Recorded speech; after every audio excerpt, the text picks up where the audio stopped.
Hello everyone. We are starting fresh chapter reverse charge. इस chapter में आपको list of goods and services दी हुई है जो रिवर्स चार्ज में फॉल करती है। रिवर्स चार्ज से रिलेटेड दो सेक्शन है, एक है सेक्शन 9.3, दूसरा है सेक्शन 9.4। तो एक छोटा सा रिकैप आपको सेक्शन 9.3 और 9.4 का देते हैं। हालांकि आपने ये सेक्शन देख लिया है, सेक्शन 9.3, 9.4, लेकिन एक बार छोटी सी रिपीटेशन, जिसके बाद हम रिवर्स चार्ज की जो लिस्ट है गुड्स एंड सर्विसेज की उस पे आ जाएंगे।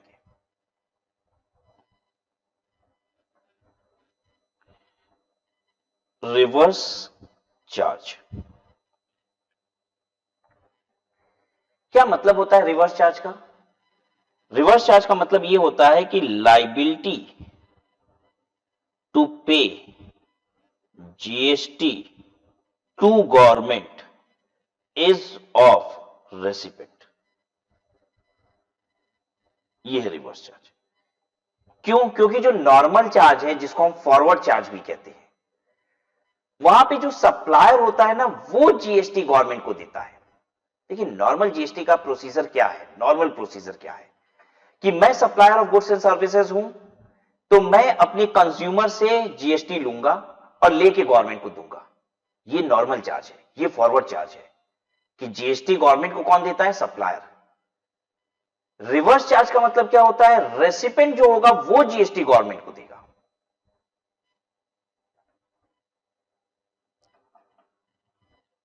सप्लायर और ये रहा रेसिपेंट। सप्लायर ने रेसिपेंट को इनवॉइस दी टैक्सेबल आइटम की, जिसपे जीएसटी लगता है 1000 रुपया, प्लस इस पे 12% जीएसटी था, इसलिए 120 रुपया। ठीक है, मिला के 1120 रुपए का। अगर ये फॉरवर्ड चार्ज है, if this is an forward charge scheme, अगर ये फॉरवर्ड चार्ज है तो क्या होगा?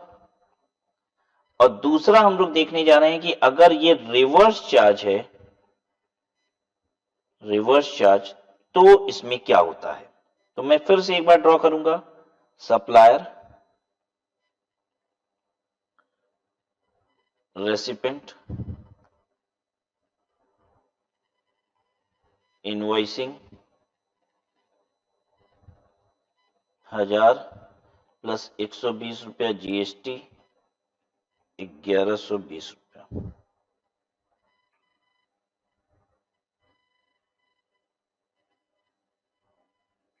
जो आइटम है वो 12% जीएसटी वाला है। If it is under forward charge, तो सिस्टम ये है कि ये क्या करेगा? रेसिपेंट इस सप्लायर को पे करेगा 1120 रुपया, जिसमें से सप्लायर गवर्नमेंट को दे देगा कितना? 120 रुपया। रिवर्स चार्ज क्या होता है? रिवर्स चार्ज वो मैकेनिज्म है जिसमें रेसिपेंट सप्लायर को पे करेगा 1000 रुपया और ये गवर्नमेंट को पे करेगा 120 रुपया।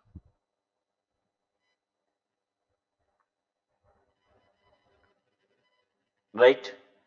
अब हम आते हैं उन दो सेक्शंस पे जिसकी हम चर्चा कर रहे थे कि रिवर्स चार्ज सेक्शन 9.3 में भी आता है और सेक्शन 9.4 में भी आता है। ठीक है, 9.3 क्या है? 9.3 में नोटिफाई गुड्स एंड सर्विसेज को किया गया है। Notified goods oblique services. Government ने कुछ गुड्स एंड सर्विसेज को नोटिफाई कर दिया है और कहा है कि इन सर्विसेज की सप्लाई होगी, अगर इन गुड्स की सप्लाई होगी तो जो रेसिपेंट है ना वो जीएसटी पे करेगा। अगर इन गुड्स एंड सर्विसेज की सप्लाई होती है तो रेसिपेंट जीएसटी पे करेगा। कारण गवर्नमेंट का मानना है कि ये सामान या ये सर्विस लेने वाला बड़ा आदमी होता है। अब जब मैं कहता हूं कि बड़ा आदमी होता है तो इसका मतलब क्या होता है? जनरली बड़ा आदमी होता है। गवर्नमेंट ये कहना चाह रही है। और गवर्नमेंट का कहना है कि जो इसको सप्लाई कर रहा है ना, उससे ज्यादा बेहतर तरीके से जीएसटी की जिम्मेदारी इन गुड्स एंड सर्विसेज को लेने वाला निभा पाएगा। इसलिए हम एक काम करते हैं कि यहां पे रेसिपेंट को ही जीएसटी पे करने के लिए कहते हैं। तो गवर्नमेंट ने 9.3 में नोटिफाई क्या किया है? गुड्स एंड सर्विसेज को। गवर्नमेंट ने कहा है goods and services, in specified goods and services की सप्लाई करने वाला नहीं, लेने वाला क्या करेगा, जीएसटी पे करेगा। अब मैं एग्जांपल लेता हूं, कुछ जरा सोचने की कोशिश करिएगा। एक बंदा है काजू की खेती करता है और दूसरा बंदा है काजू का होलसेलर। एक काजू की खेती करने वाला, दूसरा काजू का होलसेलर, बड़ा डीलर। इसमें से कौन लग रहा है आपको जीएसटी का काम ज्यादा अच्छे से कर लेगा? जीएसटी का बर्डन किसके ऊपर गवर्नमेंट डालेगी, कर लेगा? काजू की खेती करने वाला या काजू का जो होलसेलर है वो? ऑब्वियसली काजू का होलसेलर। गवर्नमेंट कहती है काजू के केस में हम लोग खेती करने वाले को नहीं, जो होलसेलर है ना उससे जीएसटी ले लेंगे।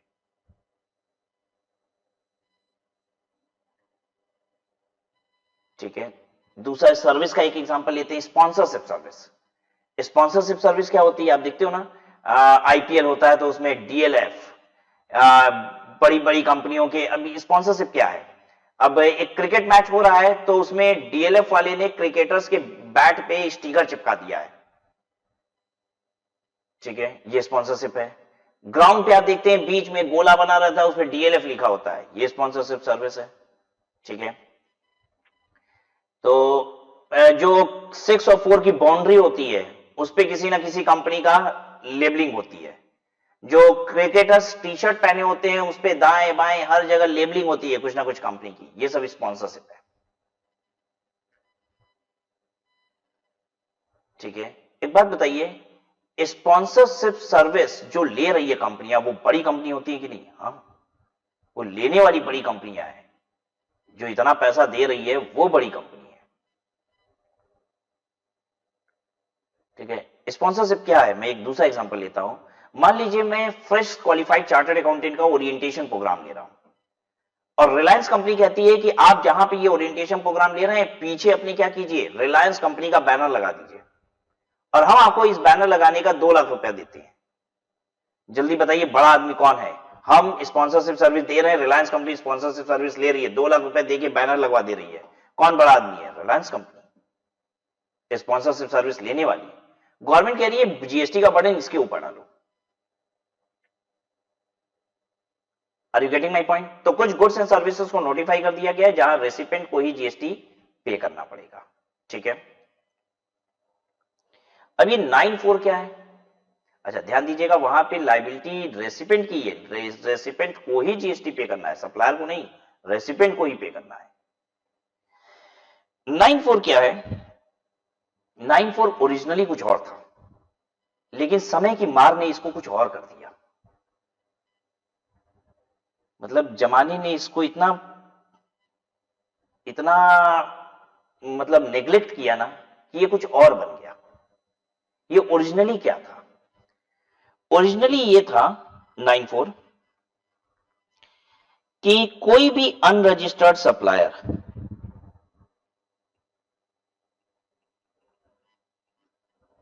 एनी गुड्स और सर्विस, कोई भी गुड्स या सर्विस, एनी टैक्सेबल होना चाहिए वर्ड, एनी टैक्सेबल गुड्स और सर्विस सप्लाई करता है किसको? रजिस्टर्ड रेसिपेंट को। तो ये रजिस्टर्ड रेसिपेंट टैक्स देगा।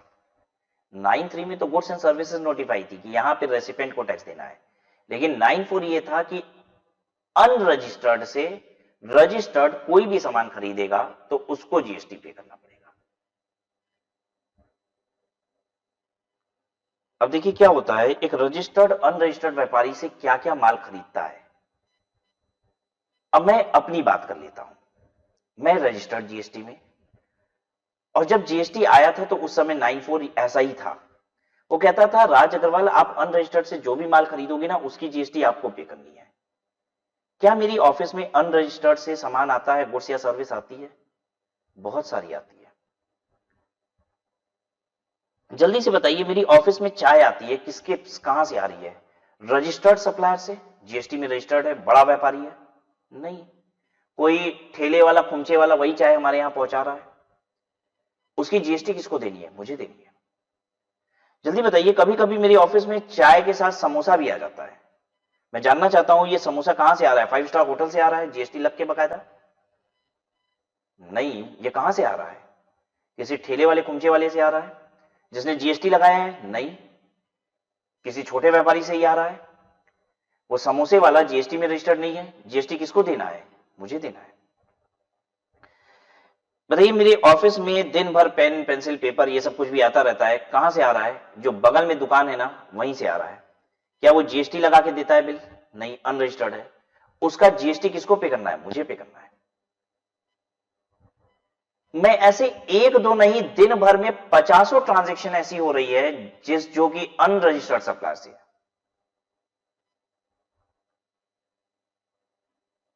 ठीक है, मैं क्लीनिंग सर्विसेज लेता हूं अपने ऑफिस में। जो क्लीनिंग सर्विसेज मुझे दे रहा है वो छोटा व्यापारी है, वो रजिस्टर्ड नहीं है जीएसटी में, उसकी भी जीएसटी मुझे पे करनी है। अब कल्पना कीजिए, ऑफिस में दिन भर जितनी चीजें आ रही हैं सब किसी ना किसी छोटे व्यापारी से आ रही है और सबकी जीएसटी मुझे पे करनी है। एक बात बताइए, मैं अपना काम करूं या दिन भर ये सब जितनी परचेजेस हो रही है उनकी जीएसटी पे करता रहूं? जब जुलाई 2017 में ये कानून आया था तो लोग त्रस्त हो गए थे। उनको जीएसटी के कानून से में जो सबसे बड़ी बर्डन दिख रही थी वो ये दिख रही थी कि हम अनरजिस्टर्ड सप्लायर से माल खरीदेंगे तो मुझे जीएसटी पे करना पड़ेगी। एक बात बताइए, पता है मैंने क्या किया था? मैंने छोटे व्यापारियों से माल लेना बंद कर दिया था। जो मेरी बहुत मजबूरी थी, बस वही चीज आ रही थी। एक पेन पेंसिल भी मैंने बगल से कह दिया था बंद कर दो। एक बार में ऑफिस में पेन पेंसिल पेपर आएगा, बड़े व्यापारी से आएगा, एक बार में आएगा, जीएसटी वाली बिल चाहिए मुझे। कोई भी व्यापारी जो जीएसटी बिल नहीं दे पा रहा उसे माल लेना बंद कर दो। मैंने अपने ऑफिस में साफ कह दिया था, कुछ भी मुझे परचेज नहीं करना। क्यों? क्योंकि बर्डन मेरा हो जाएगा। इतनी टेंशन कौन लेगा? मेरी मजबूरी थी, मैं चाय 5 स्टार होटल से नहीं मंगा सकता था, बहुत महंगी पड़ रही थी। ठीक है, मैंने कहा जाने दो, ये वाला झंझट मैं झेल लूंगा। जो खुमचे वाला चाय दे रहा है ना, उसकी जीएसटी में पे कर दूंगा, चलो ठीक है। समोसा मैंने कहा देखो ये सब होटल से मत लाओ, बहुत महंगा पड़ जाएगा, उसके बर्डन को मैं बेयर कर लूंगा, वो बगल वाली दुकान से ले आया करो। अब समझ पा रहे हो मैं क्या कह रहा हूं? कि जहां मेरी मजबूरी है वो चीज तो आ रही है अनरजिस्टर्ड से, अदरवाइज अनरजिस्टर्ड मैंने कहा टोटली स्टॉप। सब कुछ कहां से आएगा? बड़े व्यापारी से आएगा जो जीएसटी बिल बना के देता है। ये नहीं संभल रहा था, किसी से नहीं संभल रहा था। और गवर्नमेंट ने अक्टूबर 2017 में, मतलब जुलाई अगस्त सितंबर, चौथा महीने बीच में ही, लगभग 12-13 तारीख थी, शायद 13 तारीख थी वो, गवर्नमेंट ने कहा कि ये 9(4) बंद किया जाता है, सस्पेंड कर दिया जाता है। मतलब 4 महीने के अंदर ही 9(4) सस्पेंड हो गया। गवर्नमेंट ने कहा कि अब हम इसको कब से लाएंगे? 1 जुलाई 2017 को आया था, अक्टूबर 2017 में सस्पेंड हो गया। गवर्नमेंट ने कहा हम इसको 1/4/2018 से लाएंगे। अब अभी व्यापारी ये सब कर नहीं पा रहे हैं, टेंशन हो जा रही है उनको। ठीक है, अभी पहले बाकी चीज संभालने दो, फिर ये वाला टेंशन देंगे उनको। 1/4/2018 तक क्या हमारे व्यापारी सक्षम हो गए थे इस टेंशन को लेने को? अरे अभी तक तो रिटर्न भरना सब शुरू नहीं किए हैं। साल भर हो गया है, अभी रिटर्न भरना शुरू नहीं किए हैं। ठीक है, गवर्नमेंट ने कही अभी 9(4) ये सब संभालेंगे थोड़ी ना, इसको 1/4/19 से लाएंगे हम। क्या 1/4/19 को हमारे व्यापारी बहुत स्ट्रांग हो चुके थे, सारा चीज टेंशन ले रहे थे, अब ये भी ले पाएंगे? नहीं, अभी भी हालत वही है जीएसटी की। गवर्नमेंट ने कहा अभी 1/4/19 से भी ये नहीं आ पाएगा, हम लोग इसको सस्पेंड करते हैं, हम लोग इसको बाद में लाएंगे। ठीक है, कोई डेट दी थी गवर्नमेंट ने, आई डोंट नॉट रिमेंबर। वो डेट भी गवर्नमेंट 9(4) को नहीं ला पाई। फिर धीरे से गवर्नमेंट ने 9(4) को का सस्पेंशन रोकते हैं इसको, और इसको गवर्नमेंट ने मॉडिफाई कर दिया 2019 के लास्ट में, समझिए ये जाके मॉडिफाई हो गया। और गवर्नमेंट ने कहा कि अब हम इसको एनी रजिस्टर्ड रेसिपिएंट नहीं करेंगे, हम कहेंगे नोटिफाइड रजिस्टर्ड रेसिपिएंट। मतलब कोई भी रेसिपिएंट अगर अनरजिस्टर्ड से खरीदेगा तो 9(4) के तहत उसको रिवर्स चार्ज में जीएसटी नहीं देनी होगी। हम नोटिफाई करेंगे कि कौन सा रजिस्टर्ड रेसिपिएंट होगा जिसको 9(4) में रिवर्स चार्ज में जीएसटी पे करनी होगी। क्या गवर्नमेंट ने उन्हें नोटिफाई किया? कुछ एकाध नोटिफिकेशन गवर्नमेंट ने लाई है, लेकिन जनरल नोटिफिकेशन अभी तक गवर्नमेंट ने दिया नहीं, जिसमें गवर्नमेंट को टर्नओवर बताना है ठीक है, कि कौन सी टर्नओवर वाला, मतलब एक अमाउंट बताएगी गवर्नमेंट कि इससे ज्यादा टर्नओवर जिसका होगा, ठीक है, उसको रिवर्स चार्ज के तहत जीएसटी में लायबिलिटी पे करनी होगी। अब हम कहते हैं अगर गवर्नमेंट ने टर्नओवर दिया, मान लो गवर्नमेंट ने दिया नहीं है, अभी तक नहीं दिया है। अगर आप मुझसे पूछोगे सेक्शन 9(4) सब चालू हो गया है, हम कहेंगे हाँ चालू हो गया है, ठीक है, चालू हो गया है, लेकिन अभी ये टर्नओवर नोटिफाई नहीं हुआ है, तो ये नहीं पता है कि किसके ऊपर लग रहा है, ये पता ही नहीं है किसके ऊपर लग रहा है, चालू हो गया है 9(4), ठीक है। अब मान लो मैं कहता हूं कि गवर्नमेंट ने कहा 1000 करोड़ रुपए से ज्यादा जिसकी टर्नओवर है वो 9(4) में फॉल करेगा, और वो अगर goods and services unregistered dealer से लेगा तो उसको जीएसटी पे करनी होगी। तो जैसे ही ये बात मेरे सामने आती है, मैं एक बात पूछता हूं आपसे, मतलब बड़ी कंपनियों की बात हो रही है, मैं आपसे पूछ रहा हूं कि आप बड़ी बड़ी कंपनियां, रिलायंस जैसी कंपनियां क्या किसी ठेले वाले खुमचे वाले से चाय लेती होंगी? हमको तो नहीं लगता। हमको तो लगता है कि उसके यहां चाय देने वाला सप्लायर भी इतना बड़ा आदमी होगा कि जीएसटी में रजिस्ट्रेशन ले रखा होगा। अरे जीएसटी में रजिस्ट्रेशन सर्विसेज के केस में चाय क्या है, गुड्स है कि सर्विस है? रेस्टोरेंट कैटरिंग सर्विसेज होती है, ठीक है ना, ये सर्विस है। और 20 लाख से ज्यादा टर्नओवर है तो आपको रजिस्ट्रेशन लेना है कि नहीं? ठीक है, एक बात बताइए, रिलायंस कंपनी जिससे चाय लेती होगी, क्या चाय भी 20 लाख रुपए से ज्यादा का रिलायंस कंपनी का बिल हो जाता होगा कि नहीं साल का? हमको तो लगता है हो जाता होगा, ठीक है। तो वो सप्लायर सिर्फ अगर रिलायंस कंपनी में भी सप्लाई करता होगा तो भी जीएसटी में रजिस्टर्ड होगा, मेरा ये मानना है। दूसरी बात, रिलायंस कंपनी अगर कहीं नाश्ता वास्ता भी मंगाती होगी तो एक रजिस्टर्ड डीलर से मंगाती होगी कि नहीं? एक बार मैं क्लास में बोल रहा था तो एक बच्चा कह रहा था हाँ सर हल्दीराम से आता होगा उनका नाश्ता भी, ठीक है। रिलायंस जैसी कंपनी में थोड़ी ना अगल बगल से समोसे आ जाते होंगे, ठीक है, तो बड़े सप्लायर से आता होगा, वो उसका ये कहना था, ठीक है। मैंने भी कहा हाँ बिल्कुल सही कह रहे हो, ठीक है, तो वहां भी जीएसटी लग के ही माल आता होगा। अब क्या रिलायंस कंपनी में स्टेशनरी बगल वाली दुकान से जाओ 2 पेंसिल खरीद लाओ, ऐसा होता होगा? नहीं, वहां तो बकायदा टेंडर मंगवाए जाते होंगे, कोट करो हमको इतनी पेंसिल चाहिए, इतनी पेन चाहिए, इतना पेपर चाहिए, जो सबसे लोएस्ट कोट करेगा, टेंडर भरवाते होंगे पहले तो, जो लोएस्ट कोट करता होगा उसको फिर वो ऑर्डर देते होंगे और वो सप्लाई करता होगा बकायदा जीएसटी के साथ, बड़ा सप्लायर होगा। मतलब जब मैंने ये सुना कि गवर्नमेंट रेसिपिएंट को नोटिफाई करेगी तो मैंने कहा कि फिर तो ये सेक्शन ही मर गया समझ लो, क्योंकि इतना बड़ा व्यापारी जिसके ऊपर तुम लागू कर रहे हो 9(4), वो अनरजिस्टर्ड से खरीदता कहां है, फिर ये दिखेगा कहां? ये होगा ही नहीं, ये होगा कहां अनरजिस्टर्ड रेसिपिएंट?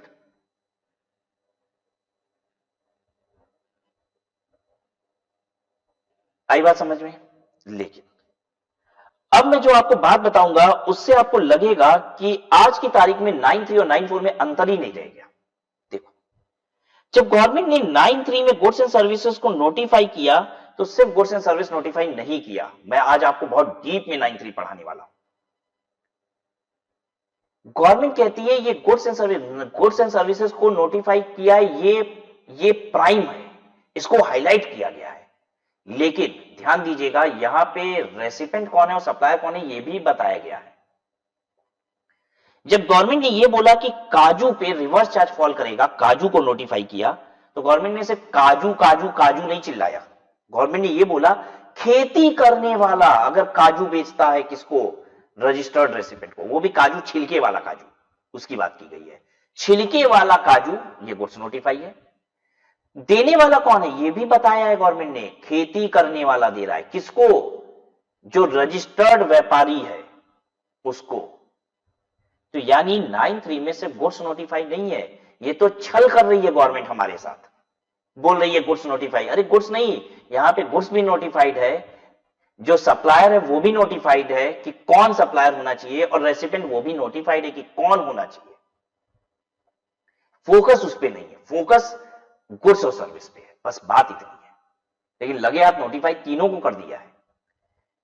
9(4) में क्या है, गवर्नमेंट ने जब ये कहा कि हम रेसिपिएंट नोटिफाई करेंगे तो साथ ही साथ गवर्नमेंट ने ये गुड्स एंड सर्विसेज भी बताया कि कौन सी होंगी, यानी ये भी नोटिफाई करेंगी, जिसमें से एक आध गवर्नमेंट ने नोटिफाई कर भी दिया है, ठीक है, कि ये गुड्स एंड सर्विसेज के केस में, बिल्डर के केस में किया गया है, ठीक है, तो वो लागू हो गया है। अभी बाकी कुछ नोटिफाई और इसमें होना चाहिए, ठीक है, तो अभी एक आध चीजें कुछ नोटिफाई कर दी गई है इसमें। कि ये सारी, अगर ये गुड्स एंड सर्विसेज ये वाला रेसिपेंट ले रहा है, मतलब गुड्स एंड सर्विस भी नोटिफाई करेंगे, रेसिपेंट भी नोटिफाई करेंगे। तो भैया अगर गुड्स एंड सर्विस नोटिफाई कर दे रहे हो, रेसिपेंट भी नोटिफाई कर रहे हो, तो 9(3) जैसा ही नहीं हो गया? अब हो गया, अब हो गया बच्चों। ओरिजिनली थोड़ी ना था। ओरिजिनली तो ये था कि कोई भी गुड्स एंड सर्विस के लिए था ना, और कोई भी रजिस्टर्ड रेसिपेंट ले रहा है, तो ये एक अलग था। लेकिन समय की मार ने इसको एकदम अलग बना दिया, ठीक है। मार मार के 9(4) को 9(3) बना दिया गया है। अगर ओरिजिनली ऐसा होता तो शायद 2 सेक्शन बनाती ही नहीं गवर्नमेंट, एक ही सेक्शन रखती रिवर्स चार्ज का। लेकिन अब ठीक है, अब बन गया है, ये बदलते जा रहा है, बदलते जा रहा है, बदलते बदलते ये इतना बदल गया कि अब 9(3) जैसा दिखाई देता है। राइट। चलिए आइए अब हम जानते हैं कि ये जो चैप्टर हम रिवर्स चार्ज पढ़ रहे हैं, इसमें हम किसकी लिस्ट पढ़ने जा रहे हैं। ये हम पढ़ने जा रहे हैं नोटिफाइड गुड्स एंड सर्विसेज की लिस्ट, जो कि 9(3) की है। ये हमारे कोर्स में है, ठीक है। 9(3) की लिस्ट पढ़िए। इसमें हम गुड्स पढ़ेंगे, और गुड्स कंप्लीट करने के बाद हम इसमें सर्विसेज को पढ़ेंगे, सर्विसेज अंडर रिवर्स चार्ज, ठीक है।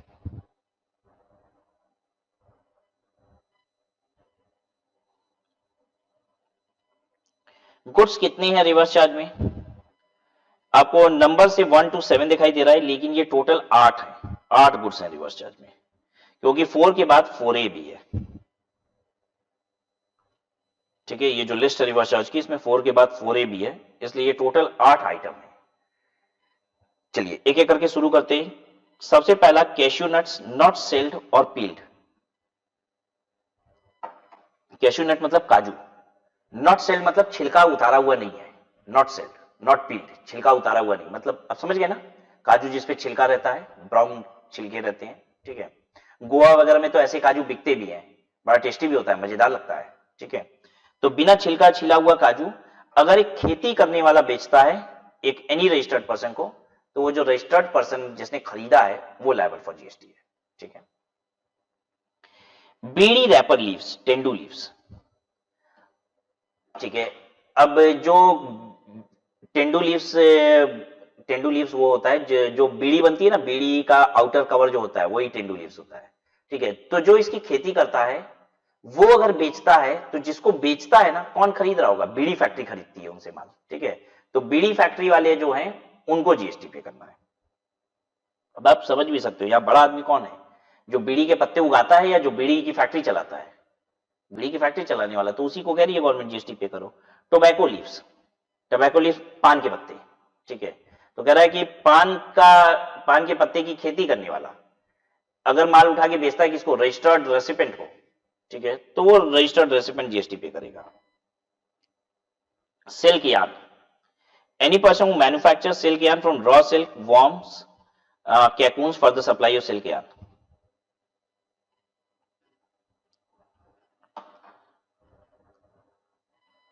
देखिए जो लोग रॉ सिल्क से, मतलब सिल्क यार्न बना के बेचते हैं, सिल्क यार्न बना के वो किसको बेचते होंगे? जो लोग साड़ी मैन्युफैक्चरिंग करते हैं उन सबको बेच रहे होंगे, ठीक है।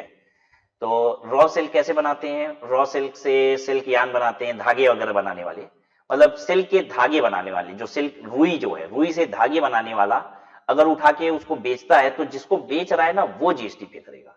ऑब्वियसली जो खरीदने वाला है ना वो साड़ी बनाता होगा, वो बड़ा डीलर होगा, तो उसको जीएसटी पे करना है।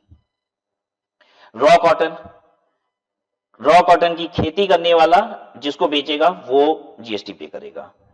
अब लॉटरी के केस में ऐसा नहीं है कि खरीदने वाला बड़ा आदमी है, गवर्नमेंट अपना झंझट किसी और को दे रही है, ठीक है। तो अगर स्टेट गवर्नमेंट की, यूनियन गवर्नमेंट लॉटरी दे रही है, ठीक है, तो जिसको दे रही है जो वो है लॉटरी का डिस्ट्रीब्यूटर है या सेलिंग एजेंट जो है, वो जीएसटी पे करेगा, ठीक है। यहां पे देखिए क्या लिखा हुआ है लॉटरी के लिए, स्टेट गवर्नमेंट या फिर यूनियन टेरिटरी। अब ऐसा क्यों लिखा हुआ है स्टेट गवर्नमेंट या फिर यूनियन टेरिटरी, सेंट्रल गवर्नमेंट यहां पे क्यों नहीं लिखा हुआ है? क्योंकि सेंट्रल गवर्नमेंट लॉटरी बेचती ही नहीं है, मालूम है आपको ये बात? भारत सरकार ने लॉटरी बंद कर दी बहुत पहले ही। भारत सरकार लॉटरी बेचा करती थी, शायद आप पता नहीं पैदा भी हुए थे कि नहीं, मे भी आप पैदा नहीं हुए थे। भारत सरकार ने 1999 के आसपास लॉटरी बेचना बंद कर दिया। अब राज्य सरकार लॉटरी बेचती है, कुछ राज्य सरकार बेचती है, कुछ नहीं भी बेचती है। जैसे हमारे यूपी में तो बंद है लॉटरी, ठीक है। मैं एक स्टेट जानता हूं, मैं गया भी हूं, वहां लॉटरी बिकती है बहुत तेजी से। केरला में बिकती है, ठीक है। तो गवर्नमेंट की अगर लॉटरीज हैं तो गवर्नमेंट जिसको बेचती है ना, डिस्ट्रीब्यूटर को, वो जीएसटी पे करेगा, गवर्नमेंट नहीं।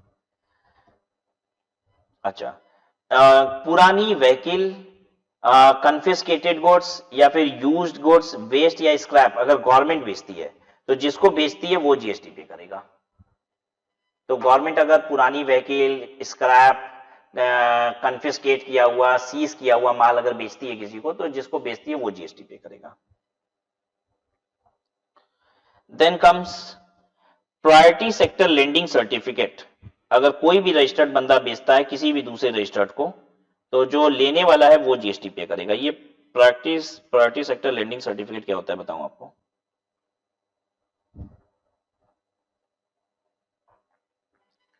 प्रायोरिटी सेक्टर लेंडिंग सर्टिफिकेट, आपको पता है हर बैंक को 40% एडवांस प्रायोरिटी सेक्टर में करना होता है। Every bank has to do 40% lending in priority sector। पता है बैंकों को डूबने के पीछे हम तो कहते हैं सबसे बड़ा हाथ गवर्नमेंट का ही होता है। हम कहते हैं ना बैंक डूब गई, ये बैंक डूब गई, ये गवर्नमेंट की ही देन है। ये गवर्नमेंट नियम बनाती है कि आपको 50% अपना लोन कहां देना है, प्रायोरिटी सेक्टर में, और ये सेक्टर गवर्नमेंट डिसाइड करती है। गवर्नमेंट डिसाइड करती है अलॉन्ग विथ आरबीआई कि यहां पे आपको 40% लोन देना होगा। ये प्रायोरिटी सेक्टर डिसाइड होते हैं कि इस सेक्टर में लोन दीजिए, और वो प्रेशर है 40%, जितना लोन दे रहे हैं उसका 40% लोन यही देना है। भैया बैंक, कोई प्राइवेट बैंक चला रहा है तो उसको अपनी मर्जी से लोन देने दो। अब लोन कहां देना है ये तो तुम डंडा करते हो गवर्नमेंट। अब फिर वो लोन की रिकवरी नहीं होती है, बैंक डूब जाती है तो कहते हो बैंक डूब गई, बैंक डूब गई।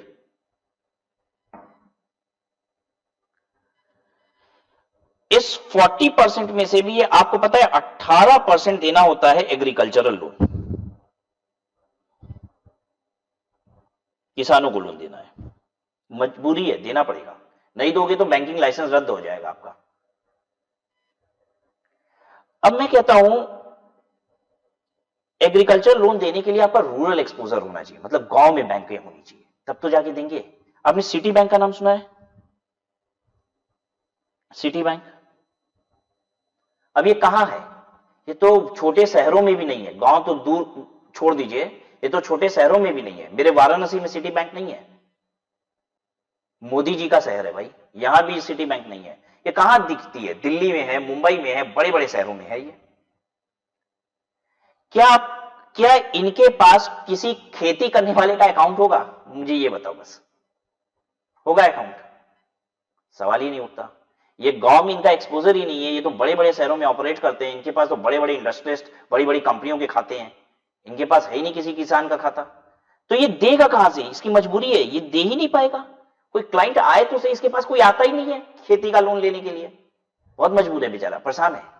तो क्या ये गवर्नमेंट को कह सकता है भाई मेरे पास खाते ही नहीं है, मैं कहां से दूं, जबरदस्ती देने जाऊं क्या? कोई आता ही नहीं है मुझसे लेने। गवर्नमेंट कहेगी हाँ जबरदस्ती दो, हमको नहीं मतलब। तुम्हारा जितना लोन दिया गया है उसका 40% प्रायोरिटी सेक्टर में होना चाहिए, उसमें से भी 18% कहां होना चाहिए? एग्रीकल्चरल होना चाहिए। आपको ये सबसे ज्यादा मतलब नहीं है 40-18, ये तो मैं आपको कॉन्सेप्ट समझाने के लिए बस बोल रहा हूं, ठीक है। आपको बस ये प्रायोरिटी सेक्टर लेंडिंग सर्टिफिकेट समझना है। गवर्नमेंट कहती है नहीं हमको इससे मतलब नहीं है, आप दीजिए लोन, नहीं तो लाइसेंस कैंसिल करेंगे आपका तुरंत। अब मैं एक एग्जांपल लेता हूं, एक दूसरी एनबीएफसी है, कैस्पर, सुना है आपने नाम? ये एनबीएफसी है, नॉन बैंकिंग फाइनेंशियल कंपनी है। ये एग्रीकल्चरल लोन वगैरह ये लोग ज्यादा बांटते हैं, इनका रूरल एक्सपोजर है, ये गांव देहात में जाके लोन बांटते हैं छोटे छोटे, ठीक है। तो अब ये सिटी बैंक जैसे बैंकों को कैस्पर से टाई अप करना पड़ता है, ये इनको पैसा देते हैं। कितना? जितना लोन इनको देना है ना उसका 40% ये इनको देंगे कैस्पर को, ठीक है। अब कैस्पर इनको बदले में देता है प्रायोरिटी सेक्टर लेंडिंग सर्टिफिकेट। ये एक सर्टिफिकेट इनको देता है कि हम आपका जो पैसा ले रहे हैं वो कहां लगाएंगे, प्रायोरिटी सेक्टर में कर्ज दे देंगे। ठीक है, ध्यान दीजिएगा, वो कस्टमर किसके बनेंगे, आज भी कैशपोर के हैं, कस्टमर सिटी बैंक के नहीं है, लेकिन अब गवर्नमेंट इसको अलाउ करती है। गवर्नमेंट कहती है ठीक है, अगर तुम डायरेक्ट नहीं दे पा रहे हो ना, तो किसी ऐसे को दो जो फर्दर किसको दे देगा, खेती के लिए लोन दे देगा, प्रायोरिटी सेक्टर में लोन दे देगा, और बदले में इसको क्या दे देगा, सर्टिफिकेट दे देगा कि हाँ हो गया, आपका पैसा हमने लगा दिया। लेकिन वो कस्टमर सिटी बैंक के नहीं बने, वो कस्टमर किसके हैं, कैशपोर के हैं। तो ये चीज अलाउड है। ठीक है, अब ये जो सर्टिफिकेट देगा तो क्या इसके लिए कुछ पैसे लेगा, हाँ लेगा। इस पे जीएसटी लगेगा, हाँ। कौन देगा, जो रजिस्टर्ड रेसिपेंट है, जो सर्टिफिकेट ले रहा है। अब मैं आपसे एक काम करता हूं, छोड़ दो ये सब, एक बात बताओ, इसमें बड़ा आदमी कौन है, तुम बताओ मेरे एग्जांपल में, Citibank, Cashpor, Citibank. Government यही तो कह रही है, कह रहा है जो सर्टिफिकेट ले रहा है ना, जीएसटी की जिम्मेदारी उसकी, तुम पे करना। क्लियर है बात सबको, तो यही है कहानी।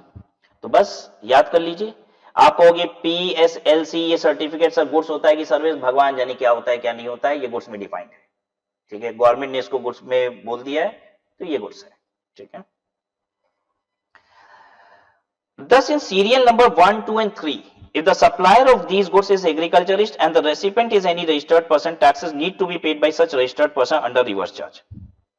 1, 2, 3 की बात कर रहा है पहले, इन तीनों की कह रहा है, इन तीनों में अगर देने वाला खेती वाला है और लेने वाला रजिस्टर्ड है तो रजिस्टर्ड जीएसटी पे करेगा। However, if the recipient is unregistered, the supply would fall under normal charge। लेकिन सिर्फ ये 1, 2, 3 के लिए है, अगर ये लेने वाला रजिस्टर्ड नहीं है, अगर काजू लेने वाला, टेंडू लीव लेने वाला, टोबैको लेने वाला रजिस्टर्ड नहीं है, तो ये जीएसटी की लायबिलिटी नॉर्मल चार्ज में आ जाएगी, यानी वो खेती करने वाला जीएसटी पे करेगा। लेकिन ऐसा भी तो हो सकता है उसका टर्नओवर, खेती करने वाले का भी टर्नओवर 20 लाख से कम है, तो अब यहां पे दोनों अनरजिस्टर्ड है, तो जीएसटी की लायबिलिटी किसी की नहीं है। मतलब अब ये कहानी है 1, 2, 3 के लिए। बस याद रखिए कि अगर लेने वाला रजिस्टर्ड नहीं है तो देने वाले की लायबिलिटी होती है, यानी ये फॉरवर्ड चार्ज में भी आता है। बाकी के केस में ऐसा नहीं होगा, बाकी के केस में लेने वाले को ही जीएसटी पे करनी है। सिर्फ ये बात 1, 2, 3 के लिए कि लेने वाला अगर रजिस्टर्ड नहीं है तो देने वाला भी जीएसटी पे करेगा। ठीक है, प्रोवाइडेड वो रजिस्टर्ड हो सकता है उसका भी टर्नओवर, खेती करने वाले का भी टर्नओवर 20 लाख से कम है, तो वो भी रजिस्टर्ड नहीं है तो जीएसटी लगेगा ही नहीं। In case of silk yarn, if the supplier is manufacturer of silk yarn and recipient is any registered person, the GST needs to be paid by registered person under reverse charge। कह रहा है मान लो अब इसी में silk yarn का example ले लो कि देने वाला भी रजिस्टर्ड है, लेने वाला भी रजिस्टर्ड है। अब बताओ कौन जीएसटी पे करेगा, लेने वाला ही। यहां पे 4 से 7 रेसिपेंट को ही जीएसटी पे करना है, लेकिन 1, 2, 3 में अगर लेने वाला रजिस्टर्ड नहीं है, देने वाला रजिस्टर्ड नहीं है, लेने वाला, देने वाला रजिस्टर्ड है, तो वो जीएसटी पे कर देगा, और दोनों अनरजिस्टर्ड है तो जीएसटी पे ही नहीं करना है। लेकिन यहां पे लेने वाले को रजिस्ट्रेशन कराना ही पड़ेगा, इन केसेस में लेने वाले को रजिस्ट्रेशन कराना ही है, उनको जीएसटी पे करना है। So this is all about information of goods. अच्छा थोड़ा सा और है, 1-2 लाइन। लॉटरी के केस में क्या होगा, गवर्नमेंट कह रही है कंपल्सरी है, जीएसटी किसको पे करना है, एजेंट को, डिस्ट्रीब्यूटर को। बाकी सब में for all other supplies of goods, in goods के अलावा, ये जो 7 गुड्स हैं इनके अलावा, 8 गुड्स के अलावा फॉरवर्ड चार्ज होता है। ठीक है, सो ये थी list goods under reverse charge की। और अगली क्लास में जब हम आपसे मिलेंगे तो हम पढ़ेंगे सर्विसेज अंडर रिवर्स चार्ज। ठीक है, विल स्टॉप हियर।